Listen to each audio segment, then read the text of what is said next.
नमस्कार दोस्तों, आप देख रहे हैं बोले भारत। अनुराग अड्डा में आपका बहुत बहुत स्वागत है। उत्तर प्रदेश की सियासत में एनकाउंटर खास अहमियत रखते हैं। सरकार अपराधियों के प्रति अपनी जीरो टॉलरेंस नीति का हवाला देती है और विपक्ष एनकाउंटर्स में तमाम किस्म की कमियां साजिशें ढूंढता रहता है। लेकिन गाजीपुर में हुए अभी एक एनकाउंटर के बाद उत्तर प्रदेश की सियासत गर्माती नजर आ रही है और अब कल वहां पर काफी हंगामा हुआ था। एनकाउंटर की कहानी आपको हम बताएंगे, लेकिन उससे पहले 3 जून को कमलेश बिंद नाम के एक युवक का एनकाउंटर होता है और उसके बाद उसके शव के अंतिम संस्कार के दौरान वहां पर पुलिस पे पथराव और इस तरह की काफी बवाल हंगामा जैसा होता है। और फिर उसके बाद उत्तर प्रदेश के पूर्व सीएम और समाजवादी पार्टी के अध्यक्ष अखिलेश यादव सोशल मीडिया पर पहले भी लिखते रहे हैं और इस बार तो उन्होंने विशेष रूप से गाजीपुर के में हुए इस एनकाउंटर के मीडिया में के फोटोज और वीडियोस साझा करके उन्होंने लिखा है भारतीय जनता पार्टी खुद अपराधी है, एनकाउंटर्स में कैसे साजिश रची जा रही है। इससे पहले भी वो आरोप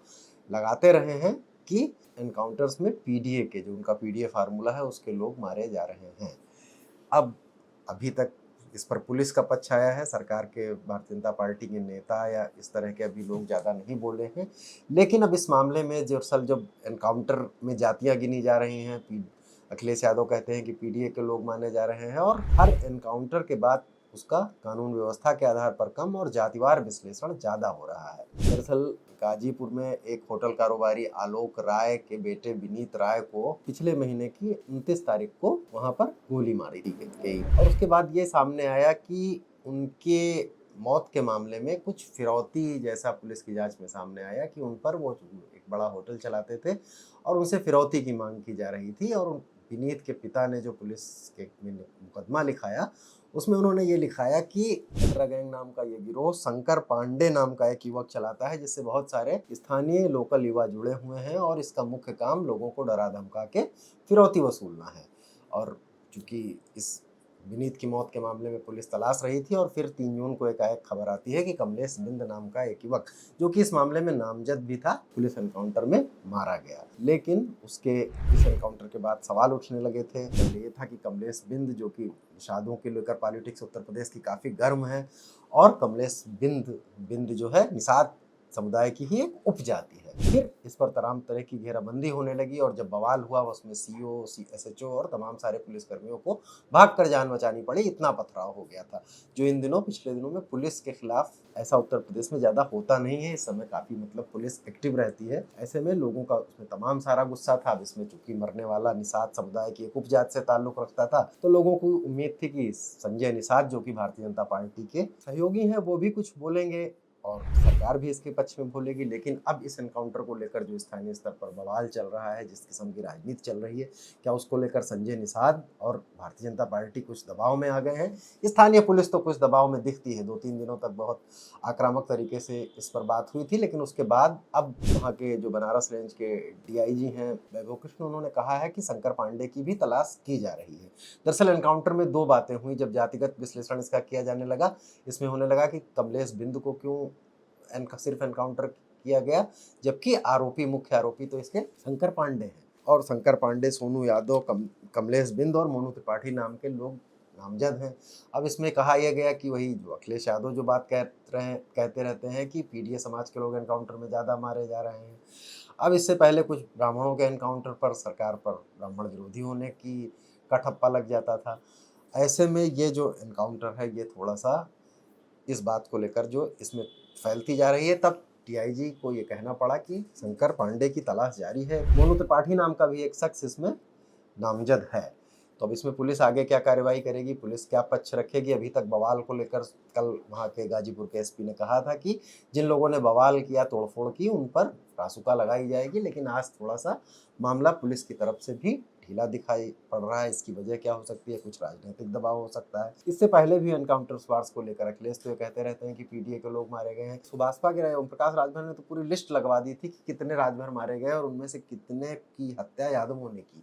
और इसके जवाब में सपा ने इससे पहले जो लगाया था उसके जवाब में दरअसल ओम प्रकाश राजभर का एक रिएक्शन आया था, जिसमें उसमें यह गिनाया गया था कि राजभर समुदाय के लोग जो है कितने एनकाउंटर्स में मारे गए। अब चूंकि इस मामले में निषाद का एनकाउंटर की बात हो रही है, निषाद बिरादरी के लोग नाखुश हैं। जो संजय बिंद जो कि एनकाउंटर में मारे गए कमलेश बिंद के भाई हैं, वो आरोप लगा रहे हैं कि होटल चलाने वाले आलोक राय के होटल में तमाम सारी अवैध गतिविधियां होती थी। उनके पिता का भी ये कहना है कि इतना बड़ा होटल होने के बाद भी पूरे होटल में कहीं सीसीटीवी कैमरे नहीं थे।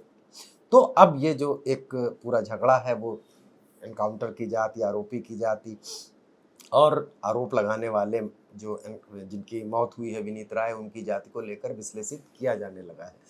अब इसके जाहिर सी बात है कि पूरी समीक्षाएं कानून व्यवस्था के आधार पर नहीं होती हैं, हर चीज़ के पीछे एक राजनीति होती है। संजय निषाद इस पर अभी तक एक भी शब्द नहीं बोले हैं। भाजपा के भी बड़े नेता चुप हैं, लेकिन अखिलेश यादव थोड़ा आक्रामक है।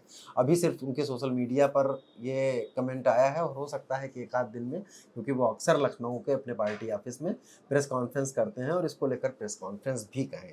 महत्वपूर्ण अब इसलिए भी हो जाता है निषाद पार्टी के लिए, खास तौर से क्योंकि पूरे प्रदेश में इस समय निषादों की पॉलिटिक्स बहुत गर्म है। रुक्मणी देवी जो कि फूलन देवी की बहन है, उनको समाजवादी पार्टी ने महिला विंग का चेयरमैन बनाया और भाजपा भी कोशिश कर रही है। साध्वी निरंजन ज्योति जो कि फतेहपुर की पूर्व सांसद थी, उनको वहां राष्ट्रीय पिछड़ा वर्ग आयोग का अध्यक्ष बनाया गया। फूलन देवी की लेकर तमाम सारी सियासत हो रही है और स्थानीय स्तर पर निषादों को लेकर भाजपा भी बहुत मेहनत कर रही है और सपा उनको जोड़े रखना चाहती है और वो ये मान के चल रही है कि पिछले लोकसभा चुनाव में निषादों का वोट उसको मिला था। ऐसे में एक निषाद समुदाय के युवक का एनकाउंटर कुछ क्या असहज करने वाला है, कुछ अखिलेश यादव इसके बहाने थोड़ा सा और आक्रामक होंगे या पुलिस और क्या इस पर कहती है, ये भी सामने आने वाली बात है। और अब जो कटरा गैंग को लेकर, गाजीपुर वैसे भी बाहुबल की सियासत, अपराध जैसी जगह रही है, मुख्तार अंसारी जैसे माफिया का नाम भी वहां से जुड़ता रहा है। तो ये सब पूरा मसला था क्या, इसको लेकर पुलिस क्या साफ करती है और राजनीतिक हलचलें कैसे करती हैं, ये देखने वाली बात होगी। समाजवादी पार्टी के मुखिया ने ये शुरू कर दिया है, अब स्थानीय स्तर पर समाजवादी पार्टी इसको क्या करती है। लेकिन फिलहाल ये जिस तरह से ये मसला जिस तरह जा रहा है, जैसे पिछला एक एनकाउंटर जो हुआ था जौनपुर में हुई एक घटना में, एक यादव युवक का एनकाउंटर किया गया था। समाजवादी पार्टी और उसके परिवार वाले लोगों का कहना था कि चूंकि मुख्य आरोपी राजभर समुदाय के थे और उन्होंने सीधा सीधा नाम लेकर ओम प्रकाश राजभर का आरोप लगाया था कि वो उन मुख्य आरोपियों को संरक्षण दे रहे थे। इसको लेकर भी बयान शुरू होंगी।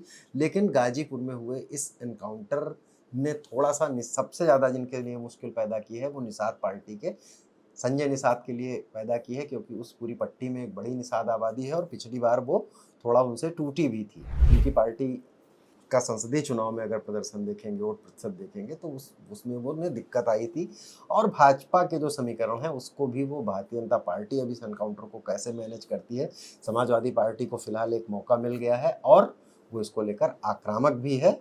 तो क्या जो अखिलेश अपने इस पॉइंट को लेकर आगे बढ़ रहे हैं कि एनकाउंटर में सिर्फ पीडीए ही मारे जा रहे हैं। और अब ये भी लिखा जाने लगा है कि जब शंकर पांडे का एनकाउंटर क्यों नहीं किया गया, जबकि विनीत राय के मामले में तो मुख्य आरोपी वो भी थे। अब पुलिस ने शंकर पांडे पर स्थिति स्पष्ट की और कहा है कि उन्हें तलाशा जा रहा है।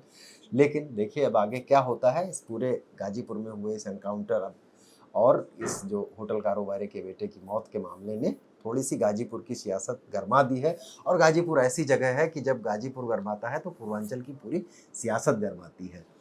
तो अनुराग अड्डा में आज यहीं तक, कल फिर किसी नए मुद्दे के साथ हाजिर होंगे।